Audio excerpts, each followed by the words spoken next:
mes élèves.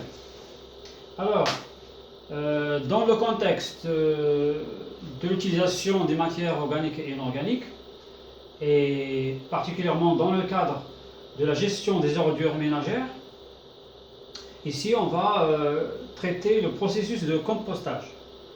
Quand on dit gestion de déchets ménagers, la gestion elle commence déjà à partir de tri, on l'a dit déjà dans une leçon passée déjà. Primo, il y a le tri à domicile, d'accord, donc ce sont les utilisateurs ou bien les gens chez eux qui vont bien sûr trier les ordures avant de les jeter, chaque chose à part, selon la nature bien sûr. Il y a les restes de cuisine, tout ça, donc tout ce qu'on appelle des déchets humides. Il y a plastique, verre, je sais pas, aluminium, les boîtes de conserve et tout ça, etc. Donc bref, on sépare la poubelle, ou bien les poubelles si vous voulez, en catégories d'ordures.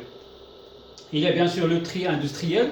Là, ça concerne des centres un peu, on va dire, entre guillemets, spécialisés dans le tri. Ce sont donc des ouvriers qui travaillent pour faire le tri, etc. Ça, vous l'avez vu. Je vous ai envoyé la documentation adéquate. L'objectif à la fin de ce tri, finalement, c'est pour entrer dans le vrai processus de gestion, c'est-à-dire la valorisation de ces déchets. Quand on dit valorisation, il y a des fois qu'on se demande, mais c'est quoi la valorisation? Valorisation, ça contient déjà le terme valeur. Donc c'est donner de la valeur à quelque chose qui ne l'avait plus.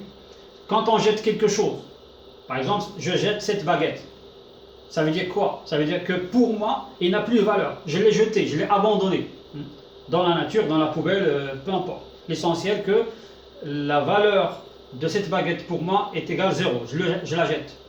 Mais si quelqu'un vient fouiller dans ma poubelle pendant la nuit ou même des fois pendant la journée, il trouve cette baguette, pour lui c'est un objet qu'il peut revendre par exemple. Si ce n'est pas cette baguette, ça serait par exemple, je sais pas, un bidon en plastique, un ensemble de boîtes de conserve, des choses comme ça, de ce genre. Il y en a qui ramassent par exemple le pain sec, d'accord, ils le revendent parce qu'il y a des gens qui vont l'utiliser pour nourrir, je sais pas, le poulet ou quelque chose comme ça. Alors pour cette personne-là, est-ce qu'on va dire que cette ordure, entre guillemets, pour lui c'est la valeur 0, quelque chose qui a une valeur 0? Non. Pourquoi? Parce qu'il va le revendre, donc pour lui c'est une valeur, il va l'échanger contre de l'argent, donc pour lui c'est un gagne-pain, finalement c'est pour gagner sa vie.